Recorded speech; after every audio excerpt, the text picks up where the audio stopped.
Betrayed by Desire, a story of forbidden love. How far can desire push a person before it crosses a line that can never be uncrossed? What happens when the ones you trust most become the very source of your deepest betrayal? My name is Emma, and this is my story. A story about love, betrayal, and forbidden desires that tore my life apart. I still remember that moment like it was yesterday. The air was thick with silence, heavier than I had ever felt before.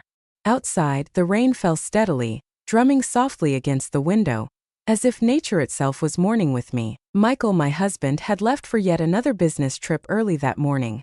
No goodbye kiss, no reassuring smile, just the soft click of the front door shutting behind him. I stood by the kitchen window, watching his car disappear into the gray mist. And in that moment, a cold ache settled deep within me, one that whispered a terrible truth. We had grown distant. Not the kind of distance measured in miles, but the kind that splits two hearts living under the same roof. Our life, the home filled with laughter, the two children we adored, the dreams we once built, all of it felt like a fragile illusion slipping through my fingers. I told myself it was just a phase, that we would find each other again. But deep inside, I knew the truth. The warmth between us was fading slowly, quietly, until it was almost gone. Days passed in a blur of routine.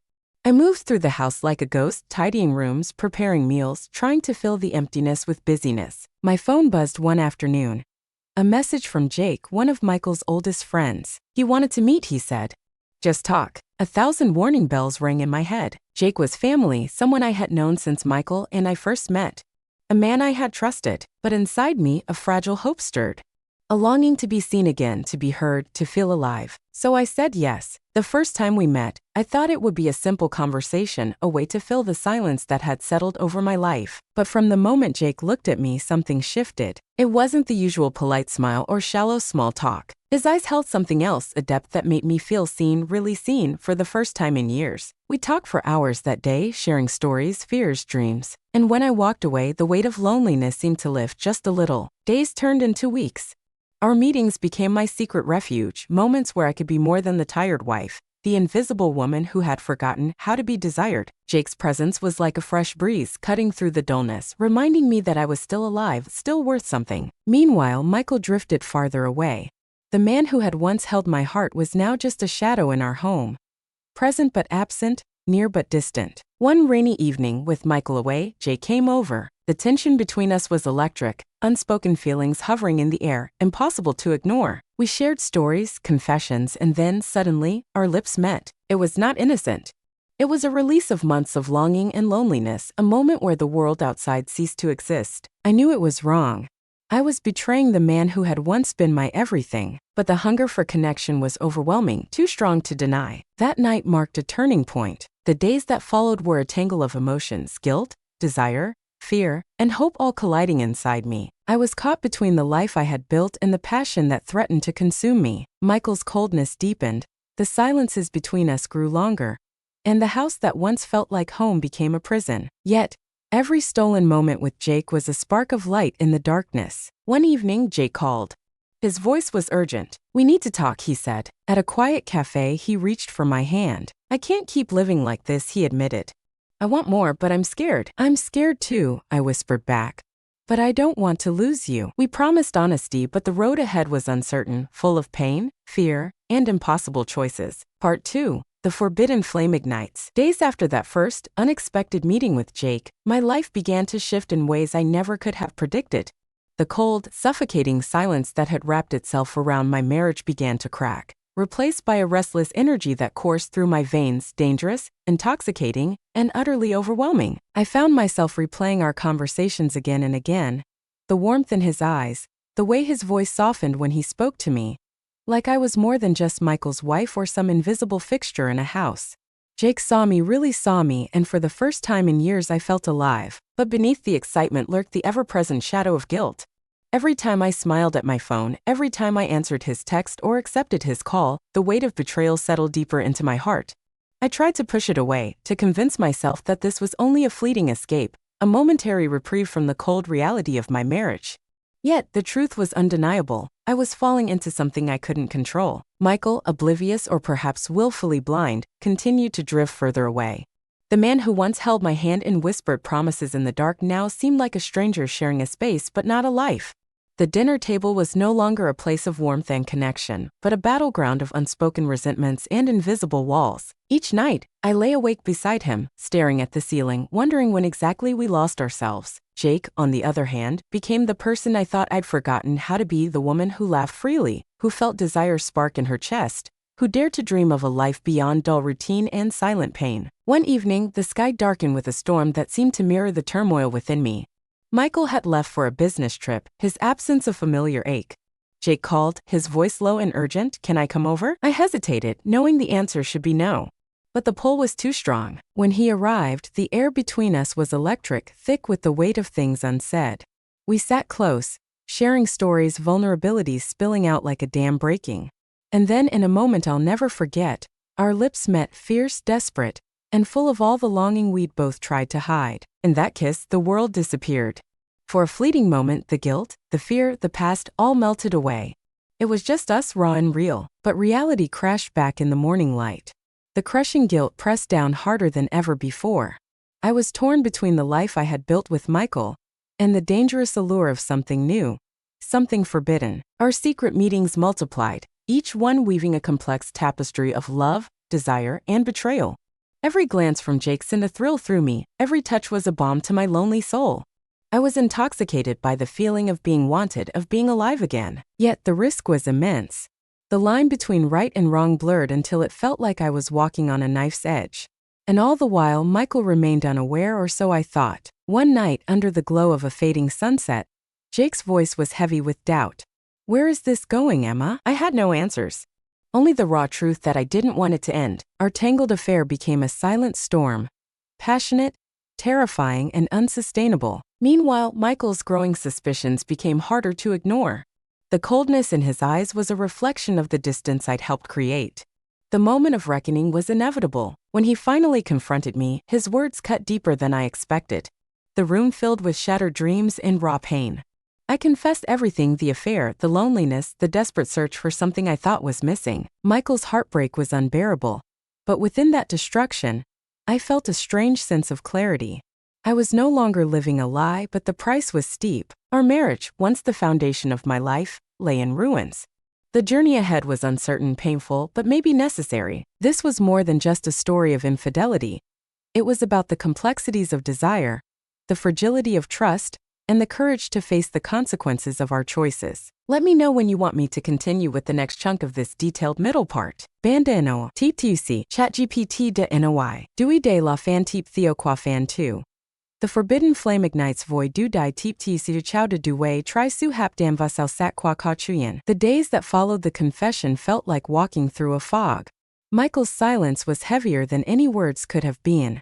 We shared the same roof but lived separate lives, each carrying wounds that refused to heal overnight.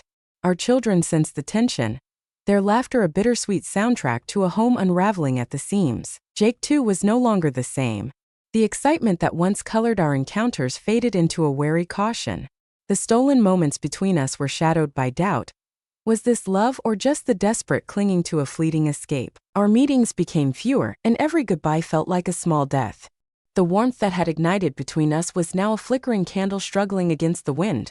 I found myself questioning everything: my desires, my choices, and what kind of woman I had become. Alone at night, I would stare into the darkness, replaying memories, wondering if I was doomed to carry this weight forever. I was torn between loyalty to the family I had built and the undeniable truth of my own broken heart. Counseling sessions with Michael were a painful exercise in honesty. We spoke cautiously, afraid that one wrong word might shatter the fragile truths we clung to. The betrayal hung between us, a silent specter casting shadows over every attempt at reconciliation. But beneath the surface, a quiet transformation was taking place within me. I began to see myself not as a victim of circumstance, but as a woman reclaiming her identity. The affair had torn apart what was familiar, but it also forced me to confront truths I had long ignored. One crisp winter morning, I walked through the quiet streets alone, the cold air filling my lungs as I searched for answers.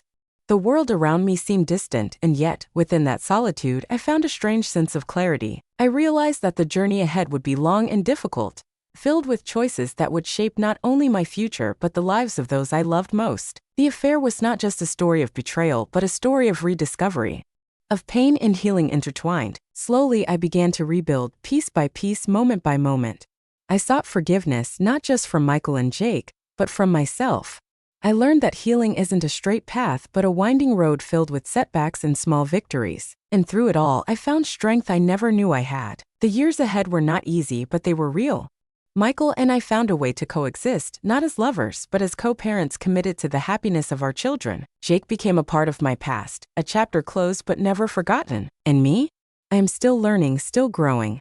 A woman shaped by desire, mistakes, and the courage to face the consequences. This story is not just mine, it's a reflection of the complexity of love and the human heart. If you've ever struggled with the weight of your own choices, know you are not alone. Please share your thoughts and stories below.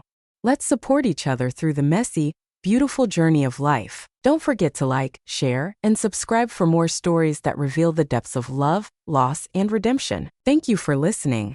Remember, every story holds a lesson, and every heart deserves a chance to heal. The following weeks were a whirlwind of emotions, each day blurring into the next. The excitement of stolen moments with Jake was now tinged with a growing sense of dread. I found myself constantly questioning, was this love? Or was I merely running from the suffocating silence that had settled in my marriage? Every glance Michael threw my way was heavy with suspicion, and I could see the walls closing in around us.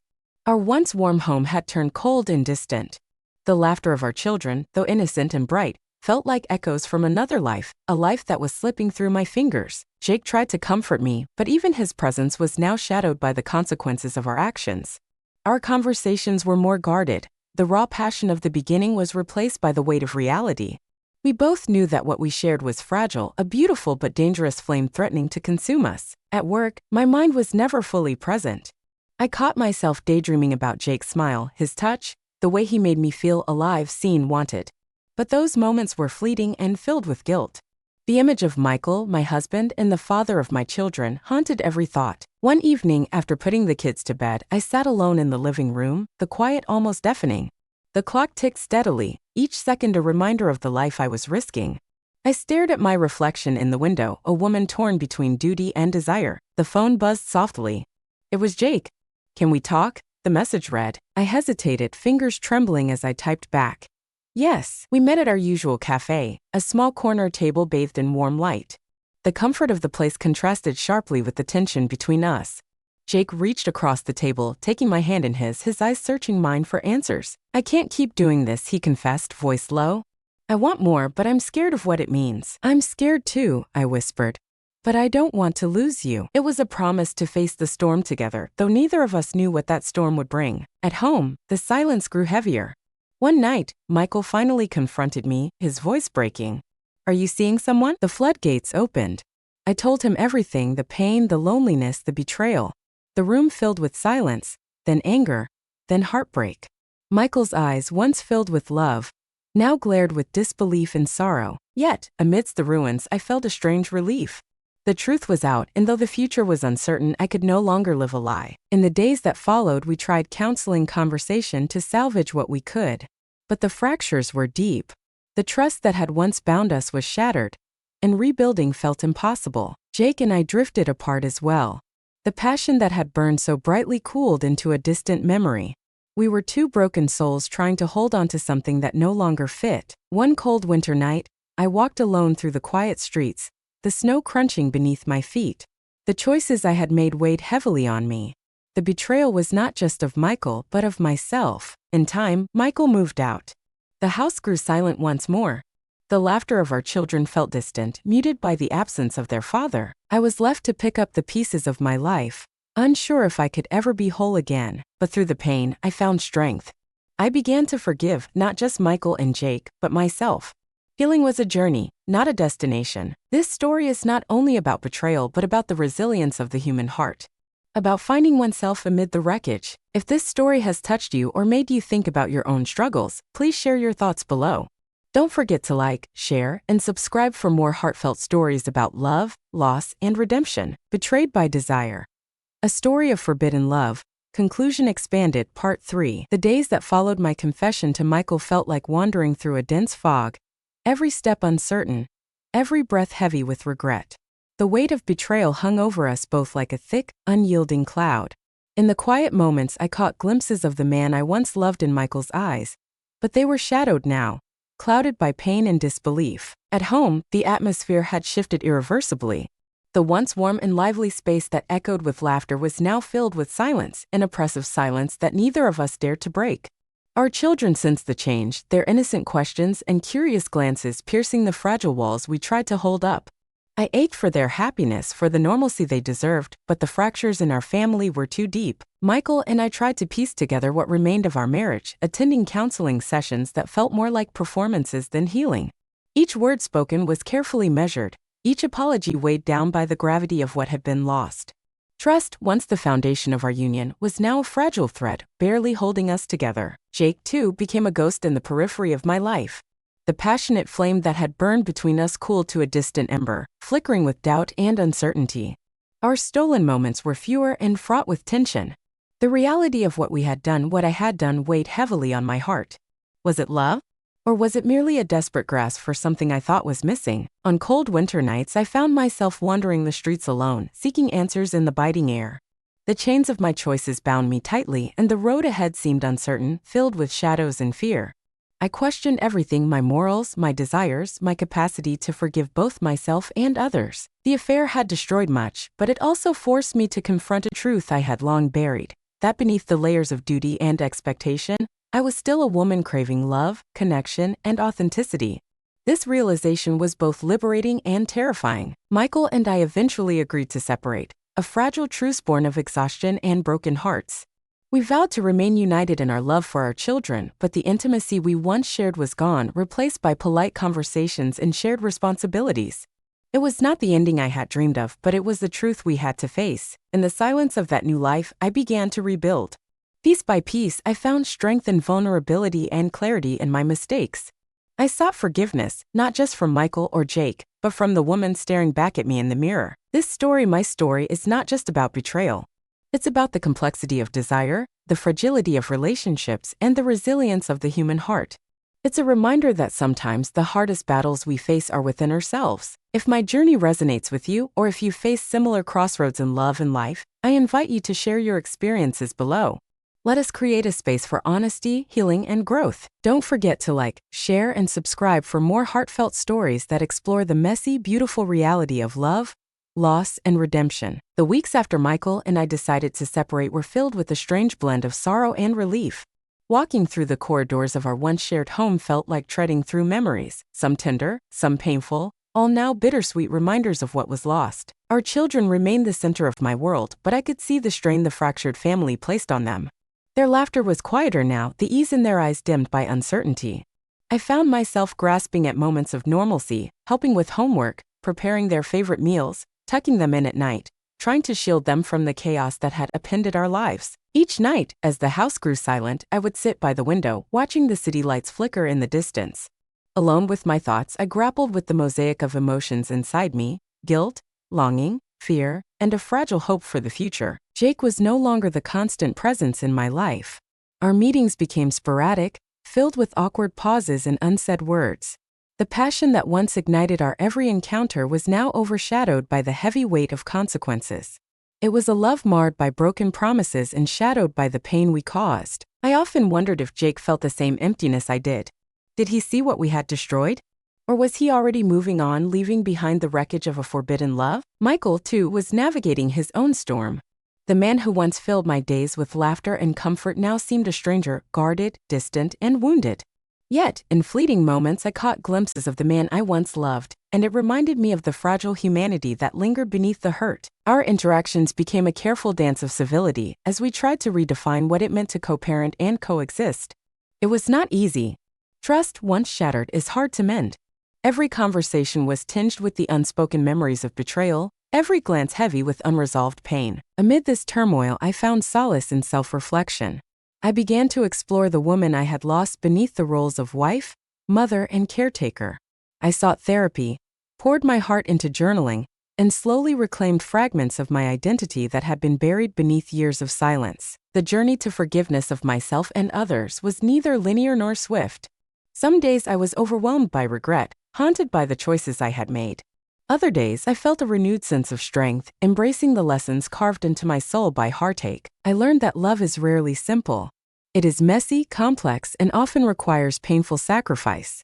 Betrayal does not define us, but how we rise from it does. One winter evening, as snow blanketed the quiet streets, I sat alone with a cup of tea reflecting on the path ahead. The future was uncertain, but for the first time in a long while it held a glimmer of possibility. I vowed to live honestly, to nurture the love I had for my children, and to rebuild a life grounded in truth and self-respect. This story is not just mine. It is the story of many who have walked through fire and emerged changed, yet unbroken. It is a testament to the resilience of the human heart and the courage it takes to face the shadows within. If you have found yourself in a similar place, torn between love and betrayal, hope and despair, I invite you to share your story. Your voice matters. You are not alone. Please like, share, and subscribe to join a community that embraces the full spectrum of human emotion, where stories of love, loss, and redemption are shared with honesty and compassion. Thank you for listening. Remember, healing begins with truth, and every ending carries the seed of a new beginning. In the quiet hours of the night, when the world seemed to hold its breath, I often found myself grappling with the weight of guilt. The mistakes I made, the lives I affected, they played in my mind like a haunting melody I could never silence. Forgiveness felt like a distant shore, a place I longed to reach but couldn't quite see. But over time I began to understand something profound. Forgiveness is not about forgetting or excusing the past. It is about releasing its hold on your heart and making space for healing. I realized that before I could forgive others, Michael, Jake, or even myself, I had to first confront the pain honestly and embrace it without judgment. Therapy became a sanctuary. Through tearful sessions, I unearthed the fears and vulnerabilities that had led me down this path. I learned that desire and loneliness are powerful forces, but they do not have to define us. I was more than my mistakes. I was a woman capable of growth, redemption, and profound love. I reached out to Michael not to erase what had happened, but to start rebuilding a foundation of respect and understanding for ourselves and for our children. Our conversations were tentative at first, but with patience, they grew into moments of shared truth and compassion. Healing is never linear. Some days, the memories would surge like a storm, threatening to pull me under. Other days, I found unexpected joy in small victories, a genuine smile, a heartfelt conversation with my kids, a quiet moment of peace. I also learned the importance of self-compassion. It's easy to drown in shame, but true strength lies in kindness toward yourself. I began practicing daily affirmations, reminding myself that I am worthy of forgiveness and happiness. The journey of healing also led me to rediscover passions and dreams long forgotten. I enrolled in classes, started journaling, and nurtured friendships that uplifted rather than judged. Each step forward was a testament to my resilience. I want to tell anyone who feels trapped by guilt, you are not alone. Your past does not have to dictate your future. Embrace your imperfections, learn from your experiences, and allow yourself the grace to heal. The road is hard, yes, but it is also filled with possibility. A chance to redefine who you are and what you want from life. If this story has moved you, if you're walking your own path of forgiveness and renewal, please share your journey in the comments. Together, we can create a space of understanding and hope. Remember to like, share, and subscribe to join a community where healing is possible and every heartache can lead to growth. Thank you for being here. Healing begins now.